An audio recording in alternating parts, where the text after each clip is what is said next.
Hey everyone, so check this out. We recently heard what's been causing a lot of these data breaches that have been in the news. And what we're about to show you will absolutely blow your mind. Check out this recent report. New ways to reduce social engineering. Social engineering is the manipulation of you to do something against your interests. It is the #1 tactic today, causing data breaches we see in the news, and with generative artificial intelligence, it has only gotten worse. Okay, but what if I told you that we can learn a type of emotional intelligence that when leveraging this tool set, it will completely eliminate or drastically reduce at a minimum of you ever falling for social engineering? Now, hang on. Emotional intelligence isn't some elite higher intelligence level that only a few can achieve. Far from it. Emotional intelligence is simply this.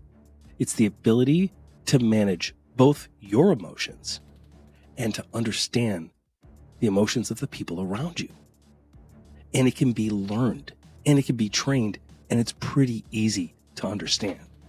Join us today and we're going to show you. This is the story of Nadja El Fertasi, a NATO emotional intelligence cyber expert, and how she is changing the world of social engineering. Come join us as we dive deeper behind the scenes of security and cybercrime today, interviewing top technology leaders from around the world and sharing true cybercrime stories to raise awareness.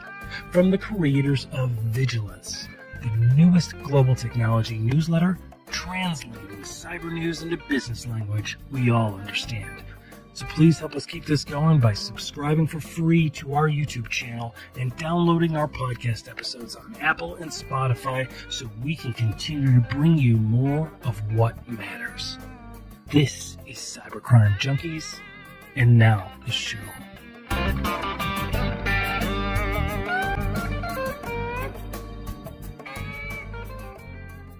Well, all right. Welcome, everybody, to Cybercrime Junkies. I'm your host, David Morrow, and we have a very special episode today. We have a very special guest visiting us from overseas. We have Nadja El Fertasi, the expert in emotional intelligence and cyber resilience, with a focus on resilient leadership, and her past experience has led her across the world. She's been an executive director with NATO, as well as a coordinator with senior coordinator with NATO's Communication Information Agency, and has also served some time working for Ernst & Young as well.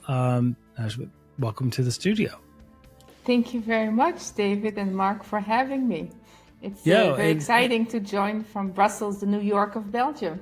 Yes, right. It is the New York of Belgium. And I would be remiss if I didn't announce my always positive, always fantastic, absolutely amazing co-host, according to my insincere things to say to coworkers app that I have here, Mark Mosher. Mark, welcome to the studio.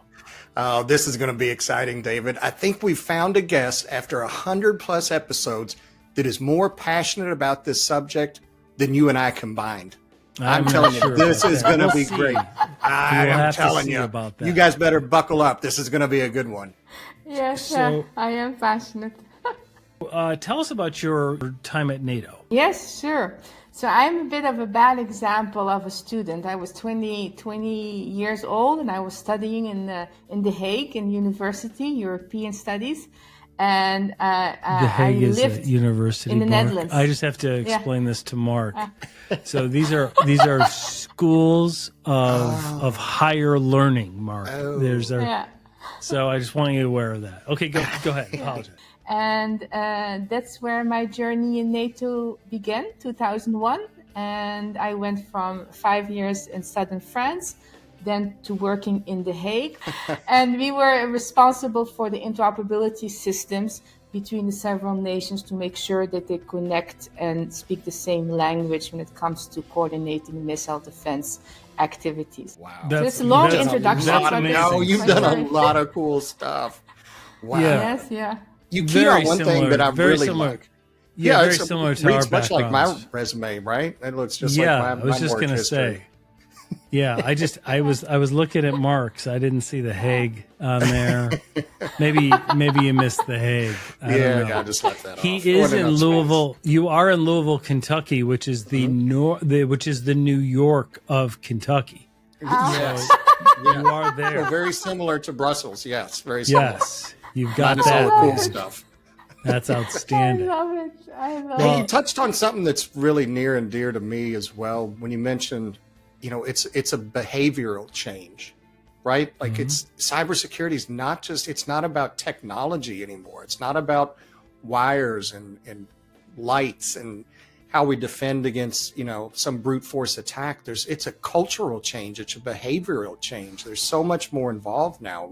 Do you kind of get that sense? I think this is what social engineering is all about. So my personal experience with social engineering goes years, because obviously in NATO we were always a target and a person of interest. Social engineering is getting people to do something that's not in their best interest, whether it's releasing information, whether it's commercial espionage, whether it's getting access. And we see that this is what I think the pandemic helped me to focus, because what we now see is that cyber was inherently seen as a very exclusive, elite field, quite technical, complex, when you needed quite a lot of certifications. I think that is still definitely the case. Right. We have to see how it's going to be used with AI as co-pilot. But what we're seeing after the pandemic is this huge human attack vector. And it's easy to say that the human is the weakest link, but we are, in the sense that we are investing in the technology, and the scammers, they don't even have to be criminal. They're part of these groups that have associate services to scam at mass, as well as we know ransomware as a service, that then use people's emotions, because our emotions drive our behavior, and to get them to do something which is not in their best interest. And I think there's a lot of misconception when it comes to emotions, because especially people think, emotions, it's too emotional. You can actually have no emotional reaction and still be emotions. So right. There are two distinctions to be made. For example, one thing that everyone has the same is what scientists call affect. So for example, Mark, you had a really bad night of sleep. Maybe you had 3 bad nights of sleep, and your body energy is low. So you're going to feel perhaps hangry, or you're going to feel a little bit sad and depressed. So you're not going to be able to focus as much, but you also may attach stories to that, right? You may be more triggered, or you may be more vulnerable to whatever the outside environment is. This also increases the human surface attack, but this is the same for everyone. But then we have emotions, so that is also very cultural. So here's where I focus, because, for example, if you work in a cultural organization where there is a high level of power distance, meaning that there's distance between the CEO and the management, and it's not necessarily fear, but you just don't use assertiveness skills. You don't question authority. So what happens then, what scammers do often with CEO frauds, for example, then they impersonate an authority figure. And if you have support staff or people in the financial sector who are very sequential in their way of working, because they're dealing with numbers all the time, they're not necessarily going to address the assertiveness to question authority, but they're going to do to address the fear. And if you have this is why leadership is so important, because if you are using fear, there have been studies done about that. People will do what it takes to reduce the fear, not the root cause. So I think it's much more complex than that. And I think there are a lot of psychology experts that deals with social engineering. I keep it at a very practical level, because I think I shared this with you, David, when we talked about the MGM case, where the black hat or a scattered spider group, as they call it, looked up LinkedIn employee and then impersonated an employee from MGM and fooled the tech support. Now, we don't know necessarily what happened specifically, but there again, it shows that the manipulation of emotion, of familiarity, perhaps the tech support had a protocol, but again, maybe they are used to, I know this from my time at NATO, when someone doesn't have access to their system, it's the end of the world. You have to do it immediately. So, and I think if we don't look, but then if that person in tech support, if you're going to talk about long studies, how the neuroscience brain works, they simply don't care. And they won't remember even when it actually happens. So we really need to disrupt the way we do cybersecurity awareness when it comes to these types of attacks, to explain it and to have people experience it in their map of the world. So it's not necessary, and this is very counterintuitive for many cybersecurity experts, because they tend to talk about cyber from a cyber perspective. But if you really want people to change behavior, you do not start with cyber, you start with their needs, their map of the world, their values, exactly. Or and it sounds like it's a huge investment, but if you don't make this specific to your organization and rethink how your culture is contributing to the risk, because there will always be a risk. There are even vendors who say conquer human error once for all. That's BS in my view. Because you can't. No. People will make mistakes. Exactly. We are in agreement with that. A couple things. You were talking about the neuroscience component to it. And when you think of social engineering or phishing emails, what our understanding is that they appeal to the fight or flight instinct in us, right? They're trying to raise the cortisol levels so that our limbic brain is acting, and the limbic brain has no capacity for language or reason or rational thought, but it drives behavior. And so then we're not even able to comprehend, or remember the training that we had, or comprehend that I shouldn't be doing this. And it's part of the reason why phishing emails have that sense of urgency in there. Like, this is bad, it's going to happen, you need to jump on this right away, or wire my nephew money, or whatever the attack might be. But by pausing and by breathing and by doing various other aspects so that you can lower your cortisol levels and your neocortex can begin functioning, which has high capacity for data and understanding vast amounts of data and reason, then you can then recall your training, recognize that this is a something that's against your interests or against the interests of the organization's brand that you serve, and then proceed accordingly. Is that similar to what your findings are as well? Yeah, so that's a big part of it. And I think when we stop and when we breathe and when we are mindful, we kind of regain our emotion. So Andrew Huberman, who's a world-renowned neuroscientist, explains this very well. When we have neutral emotions or even positive emotions, our focus is much better because we feel less stress. But when we have negative emotions, and then we're experiencing then the stress, we go in survival mode. So being able to, and this is a very interesting example, David. There's also on the other side of the coin, which I will come back. But imagine that there is a undomestic tiger in the corner of each of our rooms. So in Kentucky, I don't know where you are, David, currently, and in the New York of Belgium, there is an undomesticated tiger that is about to attack us. So whatever we will do, I'm not going to tell anybody now because I don't want the tiger near me. You don't want the tiger to come get you. We're going to use all our energy to survive. The main job of our brain, this may shock people, is not to think, is to survive, right? So we're going to use our body energy to run away. The problem we live in this world today is the email from your leadership, or the email from your partner, or the bad conversation with the conduct.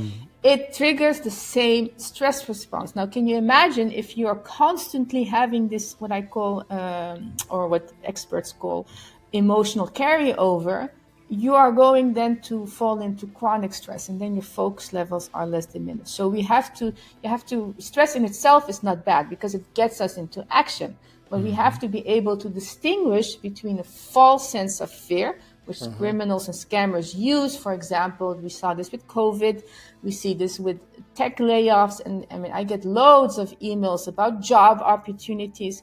And here is where positive emotions are used as well. Fear of missing out, too good to be true. I get loads of amazing opportunities to participate in media, paid engagement, which I can see it's Gmail and there is like some number. So for me, that's already a red flag. Right. And so they also provoke positive emotions, which also then puts us in that lowers our defense mechanism and we pay less attention. So we need to find the balance. And the other thing is, it's really about regaining our focus. I have an antivirus program installed, and I get constantly alerts that the connection is trying to enter my computer. So I block it. But imagine if you're not focused, the block and allow function are next to each other. Right. So you just have to, and that's not even, that's a mistake anyone can make because we're just, so it is, and you cannot prevent it. Maybe one day I will, if my son is here crying or something, I'm doing something at the same time, because, we're not machines, I can click on the allow. So also how we think about user experience in making software or products with digital elements more secure, but also in the way we use it, is fundamental, because we are going to use technology. There is always polarity, but thinking on how can we reduce the human surface attack through technical firewalls, right? Through the technicality, and then teach people emotional firewalls, the practicality, understanding their triggers. If you're someone who, so confidence plays a role, assertiveness as well. If you work in an organization where, or if you're not used to speaking up or sharing your view, then tailgating is a classic example. It's in a person. So, I'm sorry, just can you hold the door? Now, how many people say, actually, can I see your badge? They wouldn't dare. No. Right? No, because how will I be perceived? This is also psychology. They've done many studies about this. So people, I don't mean to interrupt, but that reminds me of like people's personality traits, right? Like some people are people pleasers, right? And so they would never question. They don't want to be uncomfortable. They're non-confrontational. They don't want to say, "Oh, can I see your badge?" Like it's raining out, you're outside, the person's carrying a box of donuts. They obviously want to get in, right? And so you want to be polite. You want them to be happy with you. They have donuts, for Christ's sake, right? So you want to let them in. So you're going to open up the door and then let them in. But that's how it's done. Donuts would work well with me and my son. Sure, right? But that's a very interesting point, David, because so there's a difference between personality, which is usually fixed at age 17 and you can't really change. Although there have been recent studies in psychology that have been done, and actually through neuroplasticity, you can even change how you think and your personality. But emotional intelligence can be taught. So, for example, people who tend to have low levels of assertiveness skills, which is one marker of the EQ model that I use, they are likely to maybe suffer from the disease to please, or more introverted and not necessarily feel comfortable, the discomfort they feel with saying no. I say there's a difference between being kind and being nice. So when you're nice, it usually comes from wanting to be validated, wanting to be pleased. When you're kind, it's more character. So I'm also Dutch in my nationality, and I'm very kind, but people don't play with me. You see, and I don't say this from the fear perspective or arrogance, not at all. But you can teach people how to question with kindness and respect, right? It doesn't mean, and a lot of people have, depending also the culture and how they grew up and their thought system, they have this dichotomy. If I say, can I thank you very much, but out of policy, can I see your badge, or where do you work? You can be very kind about it. And then the person will either show their badge or come up an excuse, and then can say, well, and I had an American friend who actually many years ago showed this perfectly, where someone was trying to get in the door, and she was very kind and diplomatic. She said, no, sir, I'm afraid you will have to wait until the elevator, until your host opens the door. And then she let me in. And I think, yeah, and here's where you need to have healthy levels of self-regard, because what scammers or people who don't have your best interest at heart, they will try to make you doubt yourself. And if people don't feel, and this is where I think this is where the link with emotional intelligence is. If you don't feel complete in yourself, good in your skin, then no matter if Mark tells me, Nadja, I really don't like you, I will say, well, thank you for sharing your view. You have a right to think that. I like myself, but I respect your view. Right. Okay. And this is where you need to teach people to actually not. And this is a very sensitive topic, because I think the pandemic has also brought up a lot of these issues when working from home now, and the stress we face and the loneliness we face. And I'm a big passionate an advocate for mental health as well, which I write about a lot. So these things are no longer to be treated in isolation. If we truly want to create a safer, secure online working world and society, we need to be able to connect the dots. Slip? That was a Freudian slip. So how do organizations work on bolstering their employees' emotional firewalls? So I in my case, I use a system. So I meet businesses where they are. The system is a known system, which is preparedness, resilience, and readiness. And inherently, for many decades, businesses have focused on optimizing processes, optimizing technology to ensure a high maturity level within these areas. However, people are not processes or technology to be managed. Right. Change happens to us. Disruption happens within us. It's an emotional process. So from a preparedness phase, and we see this now with the regulation that is not only in the US with the SEC regulation that is coming into force, or has come in October 2024, will hold management entities liable for cyber breaches and disclosure. There are caveats, of course. Where is that? I'm sorry. Where is that? So this is the NS2 directive that is in Europe, and it's an add-on from the previous directive, where it says that there's also more stringent monitoring and requirement for management to be liable. And then they reached political agreement on the Cyber Resilience Act, which is expected to come in force in January. And then any organization who wants to bring a product into the European single market has to be able to show that any product with digital elements is cyber secure from cradle to grave, which is huge, because as a software producer or a product producer, you can only guarantee the risk so far, because then you have consumer risk as well.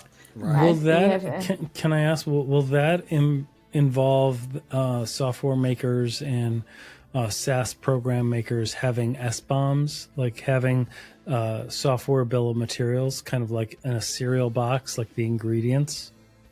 Well, they formed kind of a technical consortium to recommend not counting SaaS in it as well, because this will involve a lot of complexities for them, because they will not be able to guarantee. I know this from my time when I was involved in we kind of revisited the NATO capability development program, because it took 16 years to develop the capability. But with the cyber challenges and this short tech cycle, the requirements were already obsolete after 3 months. So the speed was really necessary. And then the other problem was the user requirement. So when you apply this to the business world, as a producer or as a manufacturer. So this is typically valid for the manufacturing industry, but it's going to be very difficult to show that they are going to have 100% responsibility, because even when there was another, I read this, I think, in your newsletter, a breach where MFA was not installed. Right? Yes. They are not giving this an option to their clients. And I was also involved with a client where the customers refused to install MFA because it was too much hassle. So They here didn't we want deal with the inconvenience. conflict. They didn't Exactly. want the users to be inconvenienced. So these are things, for example, we work with a stakeholder engagement action plan to engage regulatory bodies ahead of time. Don't wait until a breach happens, but understand their map of the world, engage. This is where here we have a lot of lobbying agencies as well, but really understand how the current processes and policies are actually shaping your emotional resilience, right? You can have policies, for example, don't reuse passwords, use MFA. Right. Well, from a preparedness level, how are you checking that this is actually done? How are you incentivizing people to do it, right?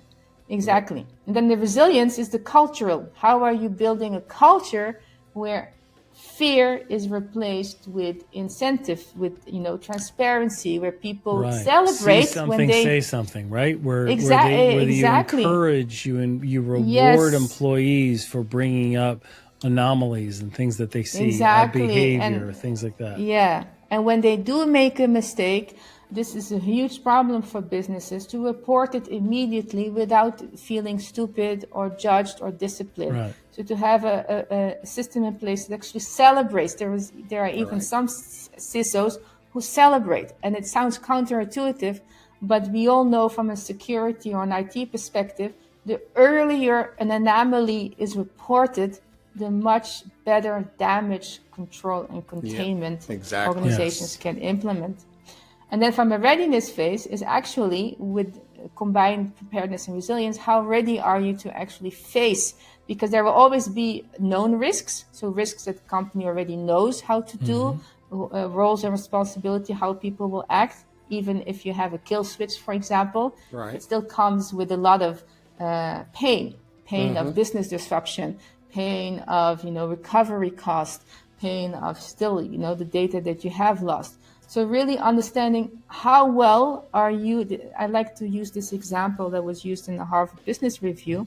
When you climb up a mountain, you prepare yourself and you're resilient, but inevitably you will have unforeseen things coming your way. Right. As a team, how are you prepared to think on your feet, to work as one team? Trust is very important to mitigate these risks.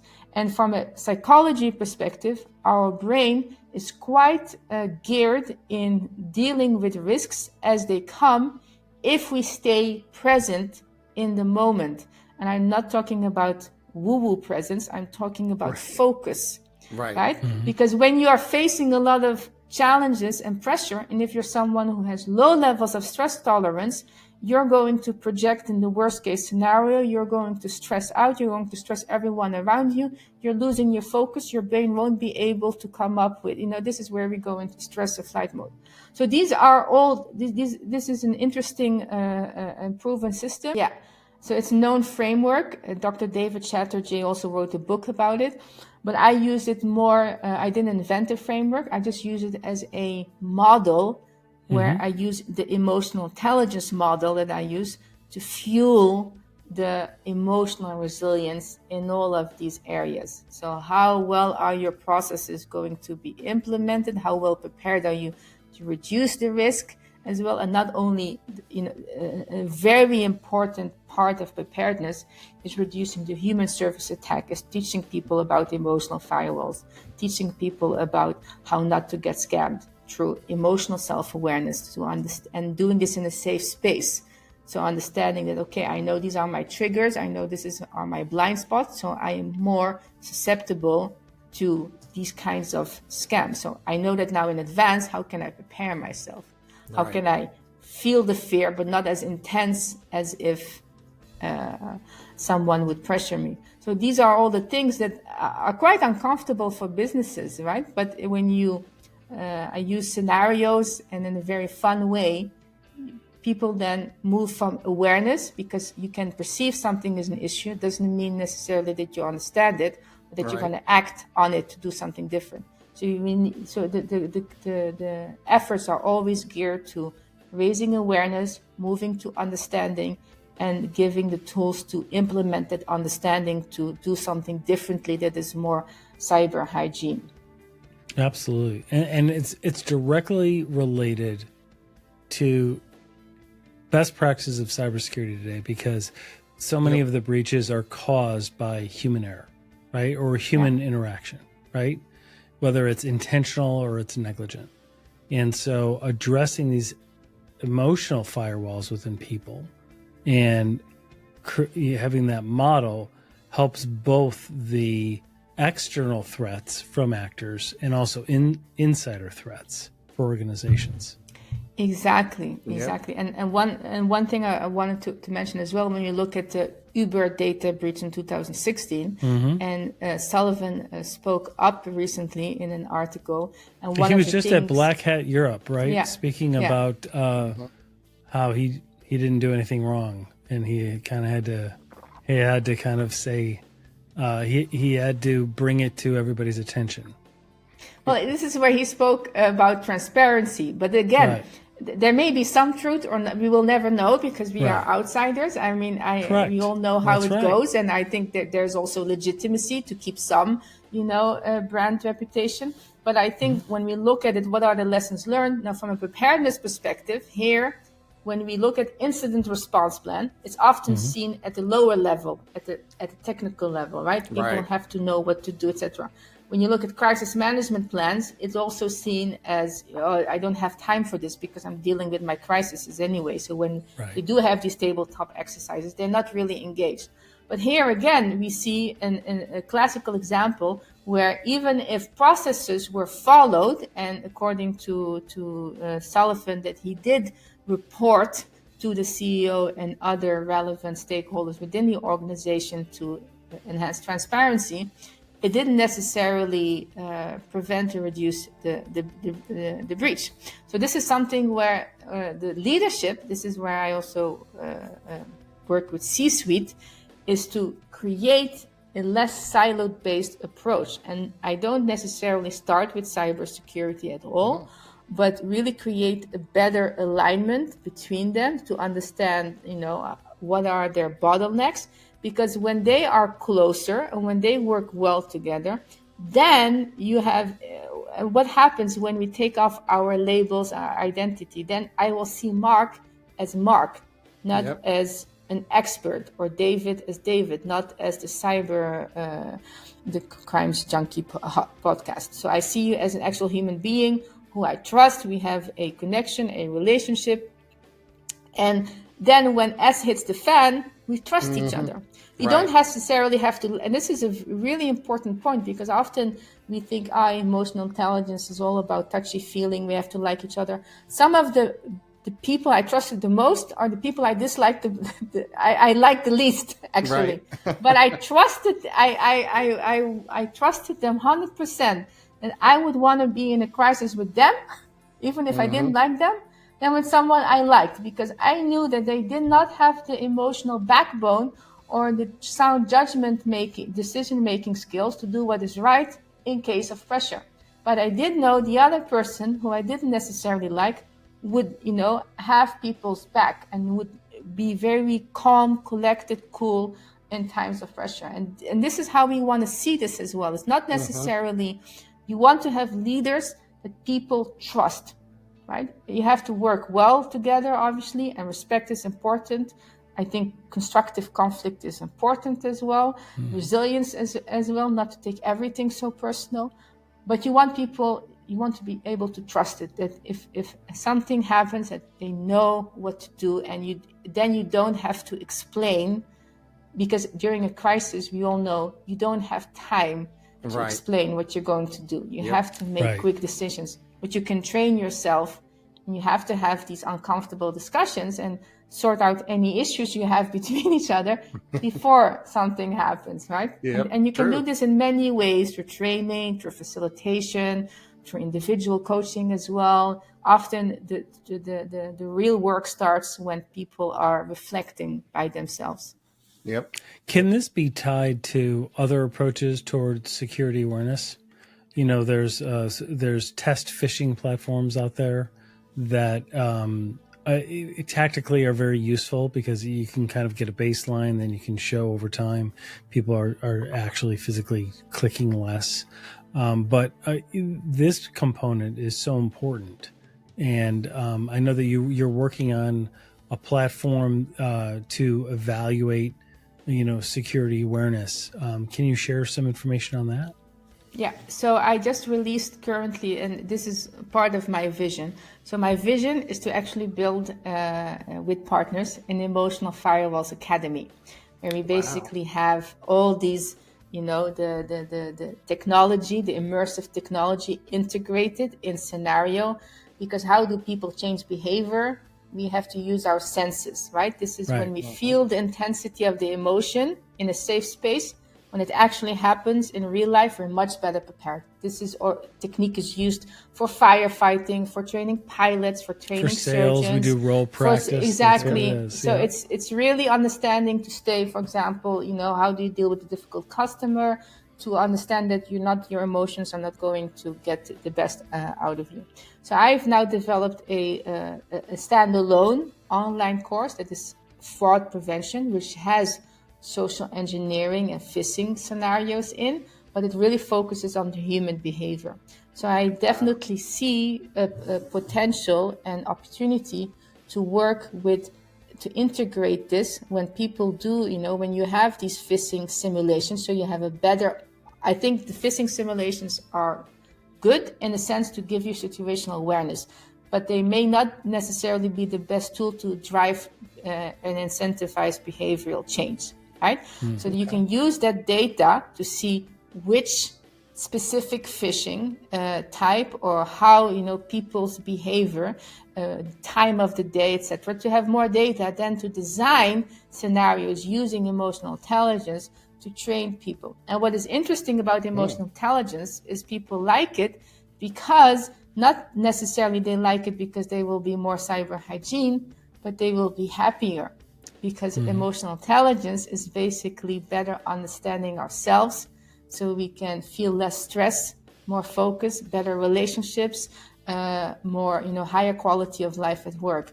And this is how you get, and it speaks to their needs. So when you link it to their map of the world, then basically you are integrating security as a way of life, but not making the security the predominant factor for the training, but the emotional intelligence, emotional firewall.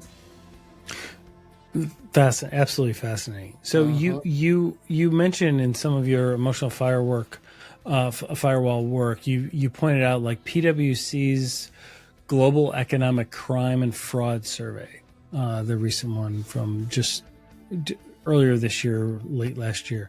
It showed that 51% of surveyed organizations say they experienced fraud in the last 2 years, which was the highest level in 20 years.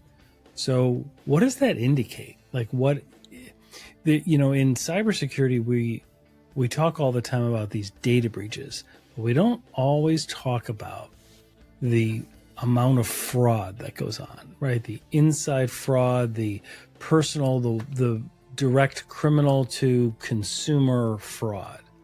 What are you seeing? What is the significance that statistic that you point out showed? Well, I think there are several dimensions to it when it comes to fraud. So when criminals or scammers perform data breaches, they have multiple motives, right? It can be stealing information for commercial espionage, which is also a type of business fraud. Absolutely. It can be targeting employees that have access to privileged information. This is actually what we I don't know because I'm not insider, but what happened with Jack Teixeira is this was a young man who had privileged access to highly classified U.S. national information, who perhaps was, in a way, peer pressured or fraud in releasing it in the Discord channel. So understanding what drives fraud, falling for fraud's behavior. I think a big portion of the reference I referred to was more related to pension fraud, elderly fraud, romance scams. Unfortunately, we think that no one will fall for a romance scam, but we have to think twice, because this is where the mental health and the loneliness comes in, and organizations should pay attention, because when you have people who have access to your networks and they are working in isolations, or they feel completely underappreciated or a lone wolf, they need to balance these negative emotions with positive emotions.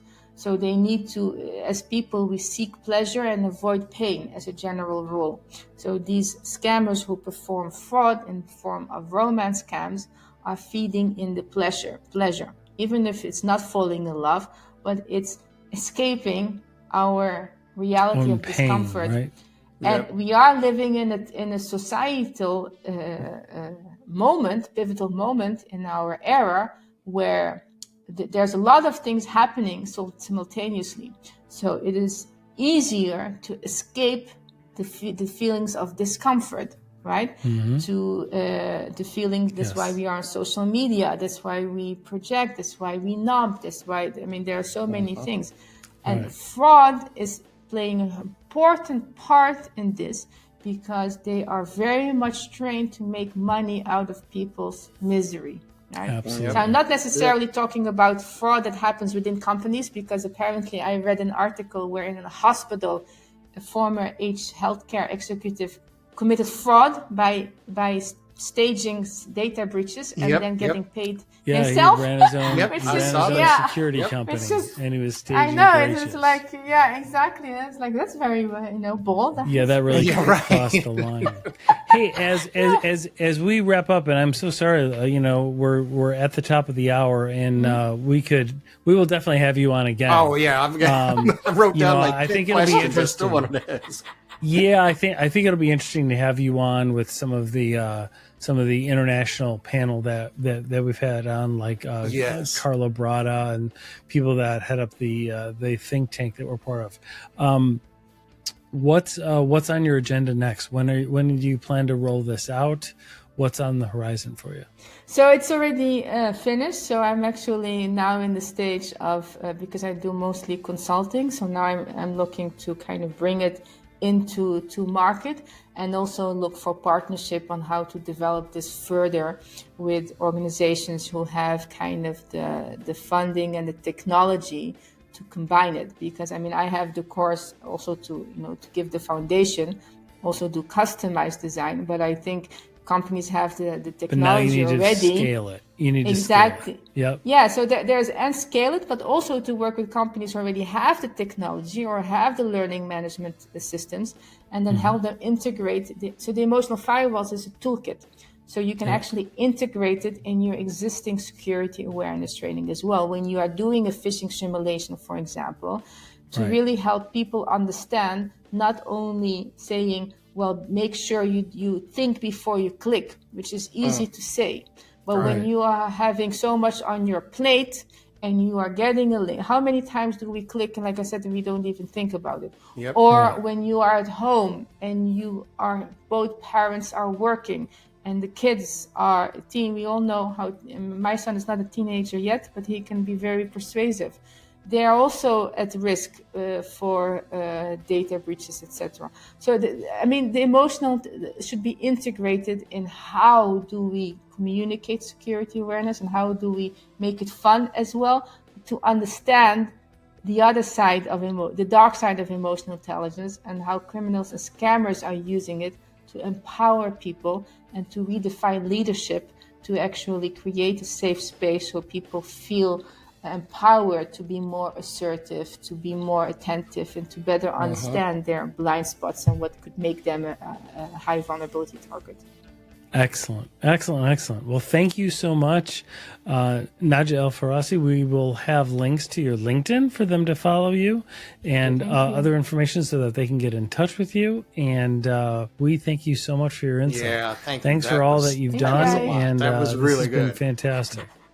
You see, it's here. It's almost 10. It's like 10 p.m. in the evening, and you see my face. I could still go on for hours. That's why I said we're going to have you back. Yes. Yeah, I absolutely. get very, very excited about this subject, which sometimes surprises people. But I love empowering people and talking about it as much as I can. So thank you for having me. I really thank you enjoyed it. so much. We look forward to speaking again. Thanks everybody for joining.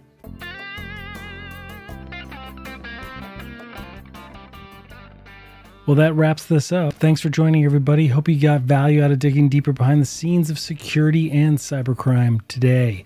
Please don't forget to help keep this going by subscribing free to our YouTube channel at Cybercrime Junkies Podcast, and download and enjoy all of our past episodes on Apple and Spotify podcasts so we can continue to bring you more of what matters.